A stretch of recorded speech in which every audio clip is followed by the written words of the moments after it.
Meus irmãos, hoje eu quero pensar com os irmãos, à luz da palavra do Senhor, nesse tema, paz em meio à guerra.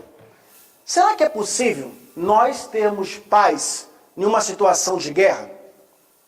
Talvez, quando a gente olha para um cenário como esse, na foto que está aqui atrás, a gente pensa, não, pastor, é impossível. É impossível ter paz vivendo numa situação como essa. O grande problema é que nós pensamos que ter paz ou viver em guerra é só quando acontece o que está a acontecer aqui, ou melhor dizendo, lá na Ucrânia. Só quando as bombas estão a cair, só quando as casas estão sendo destruídas, só quando vidas estão sendo ceifadas de uma maneira tão brutal, parece que nós percebemos que isso é que é guerra. Mas se nós pararmos para observar, não é isso que acontece todos os dias, pastor Baltazar? Todos os dias. Casas, lares estão sendo destruídos. Todos os dias. Talvez não por uma bomba a cair nela, visivelmente falando, Kelly, e derrubando. Mas estão sendo destruídas por tantas outras coisas que muitas vezes, irmã Maria, a gente não vê. Nós não conseguimos observar com os nossos olhos, mas estão sendo destruídas. Quantas famílias, e quando a gente fala casas sendo destruídas, a gente olhando para uma situação como essa, a gente pensa no material. Uma bomba caiu aqui e destruiu a casa. Mas quantas bombas caem nos lares e destrói os lares constantemente? Quantos lares são destruídos? Quantos filhos que entram pelo mundo das drogas? Quantas pessoas que têm a sua família totalmente dilacerada por causa de coisas que acontecem diariamente e ninguém vê. Às vezes nós só ouvimos depois. Fulano separou. Mas depois de tanto tempo de casado, separaram. Caramba, lembra do filho daquela pessoa assim assado? Então, está a usar drogas. Lembra de fulano? Se meteu numa confusão e foi preso. Lares sendo destruídos constantemente. Mas muitas vezes nós queremos olhar para situações como essa, que também é triste. É muito triste. E por isso nós estamos indo lá, enquanto igreja. Mas hoje eu quero pensar com os irmãos na verdadeira paz. Na verdadeira paz que só Jesus pode dar. Nós lemos isso no início, irmã Junara, no texto introdutório ali em Filipenses, na carta que Paulo escreve aos Filipenses. Só Ele, somente Cristo pode dar a paz nas famílias. Muitas vezes nós pensamos ou achamos que vamos ter paz fazendo isso ou fazendo aquilo. Eu conheço pessoas, irmã Sônia, que pensam assim, eu vou ter paz mudando de país. Eu vou mudar de país e agora eu vou ter paz. Falava com uma pessoa essa semana justamente sobre isso. O mudar de lugar não vai trazer paz ao seu coração. O que vai trazer paz ao seu coração é quem vai com você para esse lugar. Quem anda com você naquele determinado lugar. Deu para entender a diferença? Eu posso mudar para onde for. Eu vejo isso acontecer muito aqui em Portugal. As pessoas vêm para cá, eu vou mudar de vida. Cadê irmão Jean? Vou mudar de vida, Jean. Vou vir para cá, vou trabalhar, vou conseguir um emprego, vou ter isso, vou ter aquilo. E aí consegue um emprego lá com o irmão Jean para trabalhar, ou com outra pessoa. Né, Eudir? E aí, mas não é isso. Não é o trabalhar com A, B ou C que vai fazer você mudar de vida. Mas é quem é o dono da sua vida. Quem é o dono da sua vida, meus irmãos? É isso que faz a diferença. Então, quando a gente entende Cristo como sendo o dono da nossa vida, aí sim, Raquel, é possível ter paz em meio à guerra. Porque mesmo que as bombas caiam ao nosso lado, se a gente sabe quem é o dono da nossa vida, a gente consegue ter paz sim, com certeza.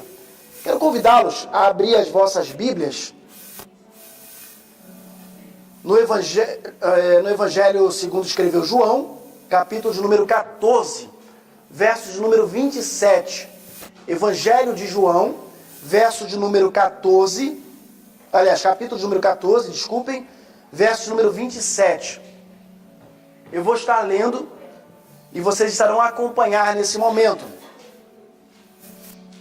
João 14, verso de número 27. Pronto, isso aí, Alessandra, muito bem.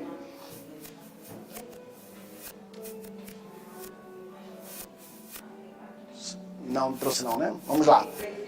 Não. Semana que vem vai ter. Semana que vem vai ter. Pode deixar. Semana que vem vamos providenciar, meus irmãos, uma Bíblia em inglês e vamos deixar aqui. Não tem não, filha. Não tem não. Pronto, vai lá, Alessandra, providencia lá.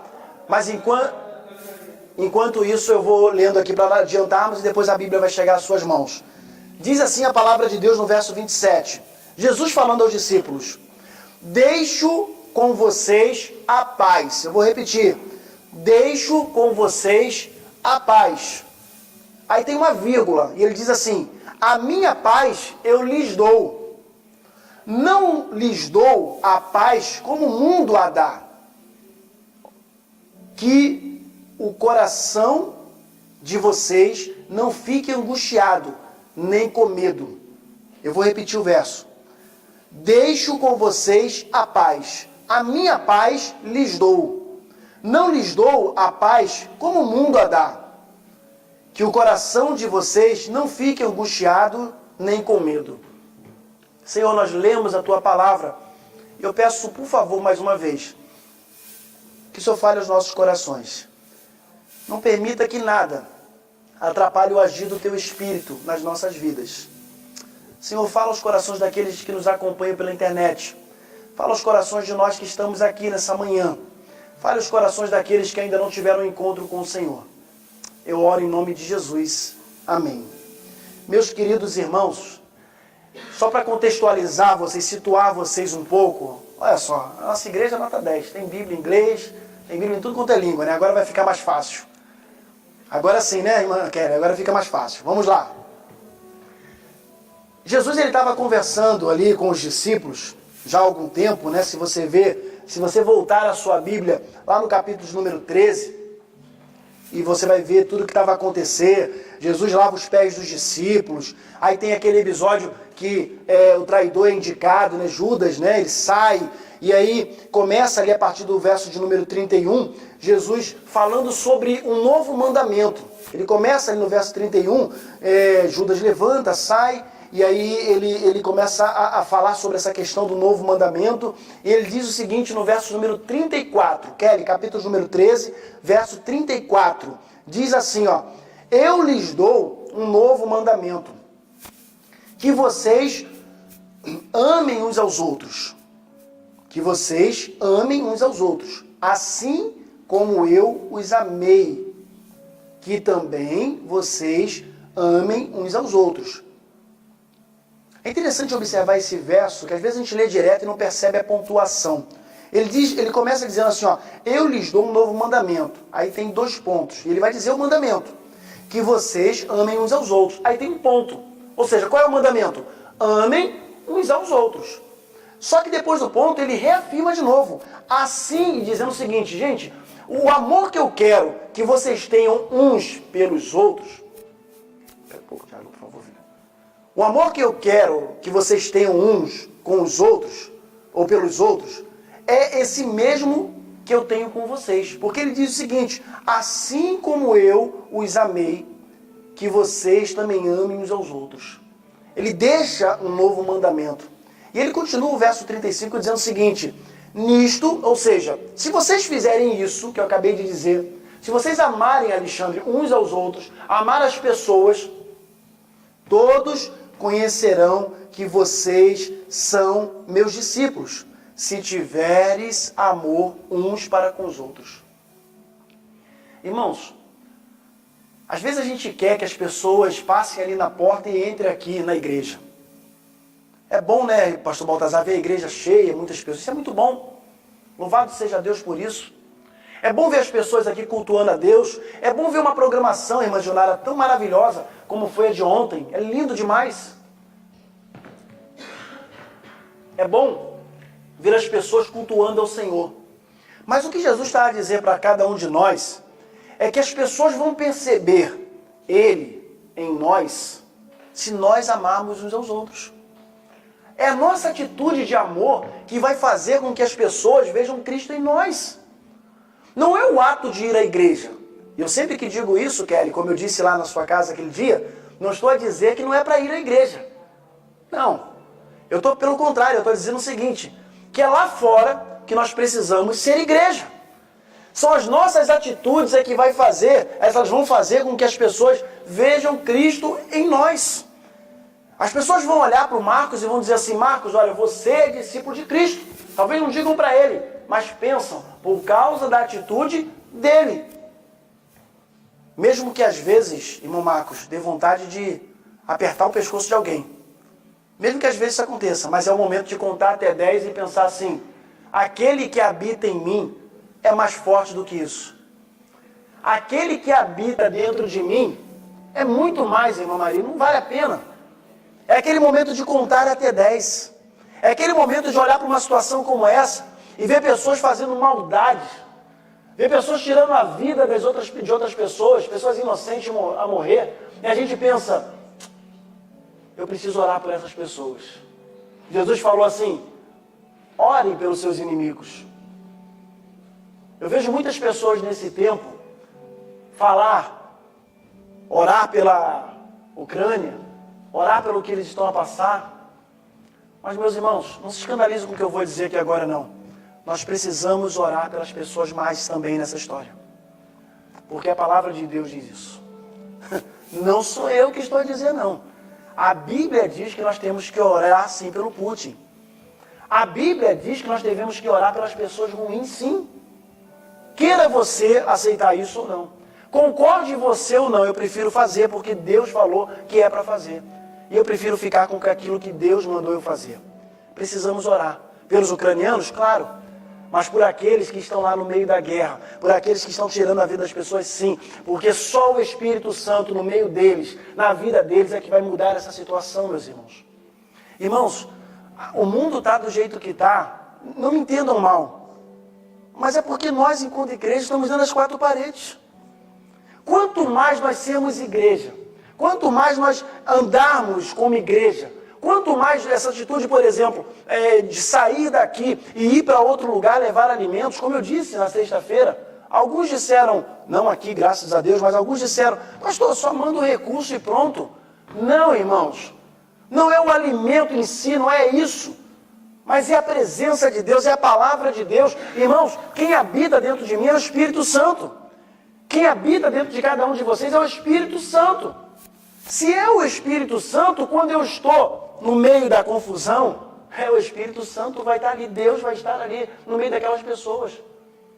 Deu para entender, irmãos? Nós precisamos fazer a diferença. Mas eu quero destacar algumas coisas para os irmãos à luz do texto que nós lemos, no capítulo de número 14. Preste bem atenção. A paz que o mundo diz ter, essa famosa paz, essa paz que o mundo diz existir, ela é uma paz falsa, é uma paz fantasiosa. Na verdade, irmãos, é uma paz que não existe. Essa paz que o mundo diz ter, ela não existe. Porque preste atenção, o texto é muito claro. Jesus está a dizer o seguinte, no capítulo de número 14, verso de número 27. Ele diz, eu deixo com vocês a minha paz. A minha paz eu vos dou, eu lhes dou. Aí ele diz, não lhes dou a paz como o mundo dá. Não é essa paz fantasiosa que o mundo dá. É a paz de Cristo. É a paz que excede todo o entendimento. É uma paz verdadeira. É uma paz, meus irmãos, que só quem experimenta, só quem conhece, só quem entregou a vida a Jesus consegue ter. É uma paz que vai tirar de dentro de nós, sabe, essas coisas que acabam incomodando todos os dias. E eu quero dizer uma coisa para vocês, até para vocês que já são membros dessa igreja. Vocês, meus queridos irmãos, às vezes você está aqui, você já até entregou a vida a Jesus, mas ainda te falta ter essa paz verdadeira dentro de você. Pastor, mas eu entreguei a minha vida a Jesus. Mas às vezes você vive tão angustiado para lá e para cá. Você entregou a sua vida a Jesus, mas é tipo assim, você entregou, mas está com você ainda. Você entregou a vida a Jesus, disse que entregou, mas o controle da sua vida, o comando da sua vida ainda está na sua mão. Irmãos, entregue o comando da sua vida. Isso aqui não é um comando, é um lápis, né? Mas entregue o comando da sua vida nas mãos do Senhor. Eu tenho que deixar um controle remoto aqui para poder fazer o exemplo ficar mais claro. Mas entregue o controle da sua vida nas mãos do Senhor. Entregue os cuidados da sua vida nas mãos do Senhor, confiando que Ele, tão somente Ele, e só Ele pode conceder a você a paz verdadeira, a verdadeira paz. Em segundo lugar, o mundo, meus irmãos, não entende, preste atenção no que eu vou dizer para vocês, ele não entende e nunca entenderá a verdadeira paz. Pastor, mas nunca, o mundo não. O mundo citado aqui por Jesus não, porque Jesus diz o seguinte, eu não lhes dou a paz como o mundo dá. A esse mundo ele não vai entender. Ele não vai entender não. Mas aquele que conseguir compreender Jesus na sua vida, abrir o seu coração para Jesus, aí, irmão Marcos, ele passa a compreender que não faz parte mais desse mundo. Amém? Ele não faz parte mais desse mundo. Nós estamos cá como embaixadores de Cristo nessa terra. Nós não somos daqui. O mundo não consegue entender. Lá em Filipenses, abra lá. Filipenses, que nós lemos no início, capítulo número 4. Filipenses 4. Mais para frente um pouquinho. Ajuda aí, Alessandra.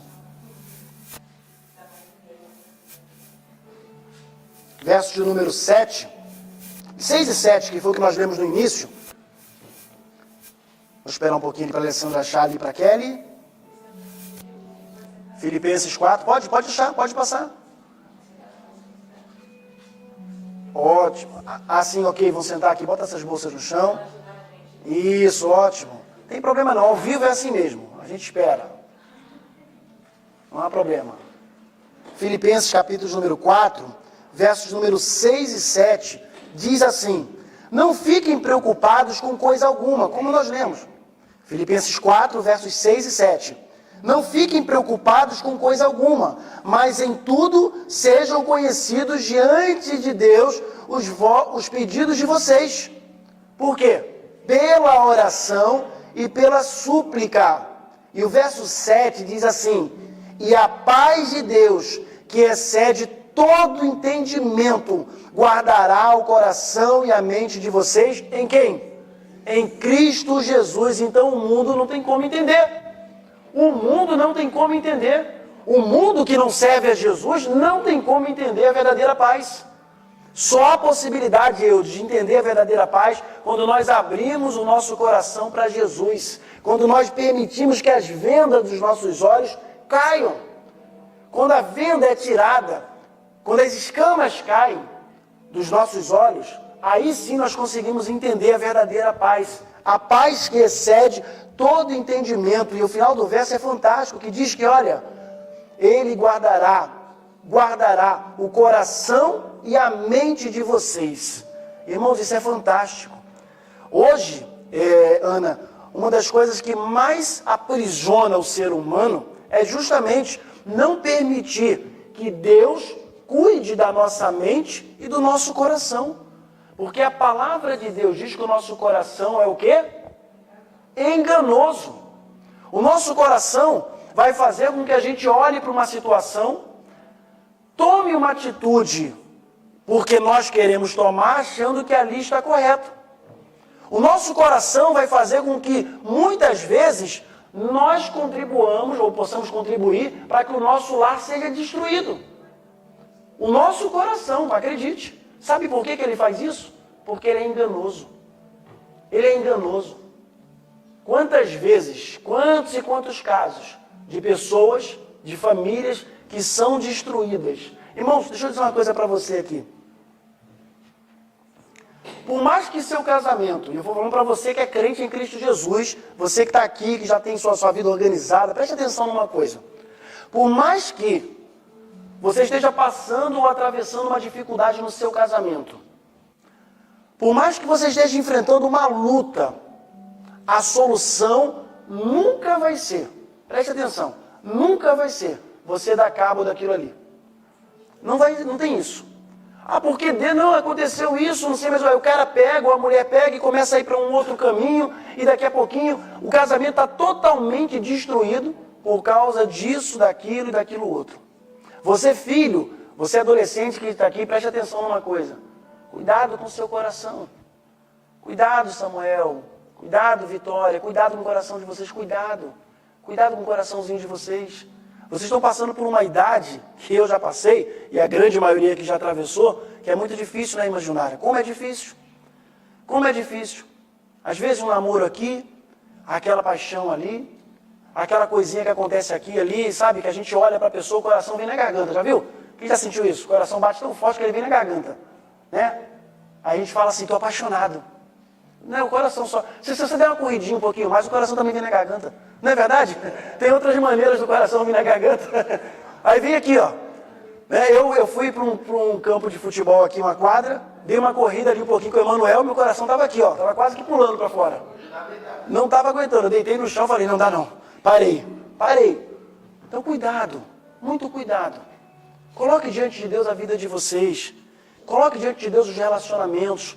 Coloque diante de Deus a família de vocês, homens aqui presentes, preste atenção. Mulheres, nós aqui tivemos as mulheres recebendo aqui a caixinha aqui de gratidão, o pote, né, de gratidão aqui à frente. Sejam sábias. Permita que a sabedoria de Deus tome conta do coração de vocês. Vocês precisam ser sábias. Homens, amem as esposas de vocês. Isso também é sabedoria. Isso é trazer paz para dentro de casa, meus irmãos. Isso é trazer paz para dentro do lar.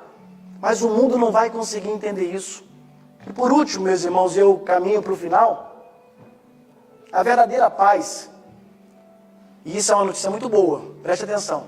A verdadeira paz, ela está disponível a todos. Eu vou repetir.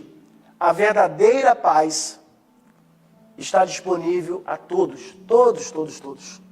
O texto diz o seguinte, vou ler novamente. Capítulo 14 do Evangelho de João, verso 27. Deixo com vocês a paz. A minha paz lhes dou. Ele está dando, ele está deixando com cada um de nós, isso falando para os discípulos, e aí por isso que eu li o capítulo de número 13, para você entender o que é ser discípulo. Se você ama Cristo, se você amar um ao outro, se você abrir seu coração para Jesus, se você amar uns aos outros, assim como Ele nos amou, você é discípulo de Cristo. Então o que Ele falou para os discípulos ali, se estende a cada um de nós. Se estende a cada um de nós. Por isso Ele está dizendo o seguinte, olha, eu deixo com vocês, com você, com cada um de nós, a paz. A minha paz eu lhes dou. Não como o mundo dá, não é essa paz que o mundo dá. É interessante que se a gente continuar lendo até o final do versículo do capítulo 14, que eu vou ler para vocês, diz assim o verso 28. Vocês ouviram o que eu disse. Vou e volto para junto de vocês. Se vocês me amassem, ficariam alegres com a minha ida para o Pai, porque o Pai é maior do que eu.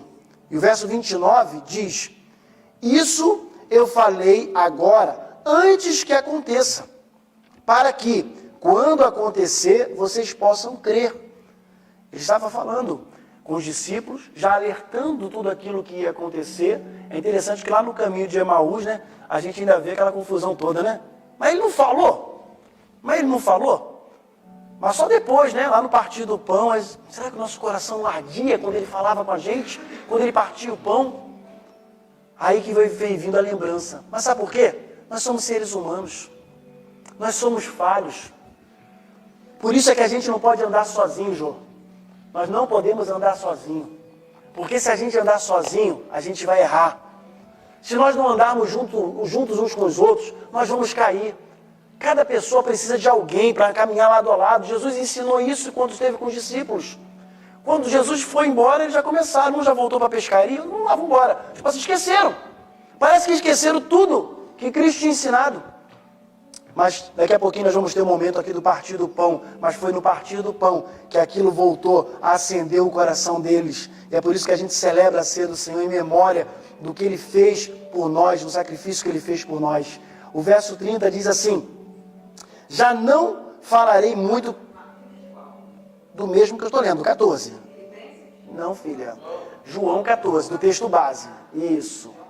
João 14 é o texto base. Vamos lá. 27, 28, 29, agora o 30. Verso 30 diz assim: já não falarei muito com vocês, porque aí vem o príncipe deste mundo. Olha que coisa interessante. Esse mundo, meus irmãos, jaz do maligno. Como a gente quer esperar coisas boas desse mundo, irmãos? Como esperar coisas desse mundo? O próprio Jesus disse, o príncipe desse mundo está vindo aí. E ele diz o seguinte, olha, preste atenção numa coisa aqui, ó. Verso 30. Porque aí vem o príncipe desse mundo, e ele não tem poder sobre mim. Isso é fantástico. Tem muitas vezes, eu já escutei gente falar assim, não, mas eu estou sobre um poder muito grande, uma opressão muito grande. Meus irmãos, não existe poder maior do que Cristo na sua vida. Não existe poder maior do que Cristo na sua vida. Está difícil, fica de cabeça baixa, não sei o que. Não, levante a cabeça. Olhe para Jesus. O diabo quer que você ande assim, ó, de cabeça baixa, olhando para o chão. Mas Cristo quer que você olhe para o alto. Hebreus vai dizer isso. Olhar para Jesus, autor e consumador da nossa fé. Tem que olhar para Ele. Às vezes a gente olha para os problemas, olhamos para as dificuldades, olhamos para as angústias, olhamos muitas vezes para coisas que acabam vindo para destruir a nossa vida. Quando vier um problema, meus irmãos, quando acontecer uma dificuldade, irmã Maria, não olhe para a dificuldade, olhe para o seu Deus. E diga para a dificuldade que você serve um Deus maior do que essa dificuldade que você está a atravessar. Deu para entender a diferença? É isso que faz a diferença. Continuando aqui rapidinho, o verso 31 diz, no entanto, faço isso para que, verso 31 do 14, no entanto, faço isso para que o mundo saiba que eu amo o Pai e que faço como o Pai me ordenou. Aí logo depois ele diz, levante-se e vamos sair daqui. Aí começa o verso 15, e aí não é o caso aqui agora. Mas preste atenção, Jesus, meus irmãos, tão somente Jesus, Ele é o príncipe da paz. Ele é a paz. Ele é o leão de Judá. Ele sim pode pôr fim às nossas angústias, mesmo que tudo esteja à nossa volta desabando. Talvez não materialmente falando, mas às vezes dentro da sua casa, dentro da sua família. É interessante que a gente sai de casa, Eduardo, para poder cultuar a Deus. Chegamos na porta da igreja, ou cumprimentamos as pessoas aqui, e a gente faz uma pergunta, Raquel, tá tudo bem? Aqui em Portugal fala, tá tudo. Não é isso? Assim que responde, tá tudo bem? Tá. Mas será que tá tudo bem mesmo? Será que está tudo bem mesmo? Como é que está a sua família? Como é que está o seu trabalho?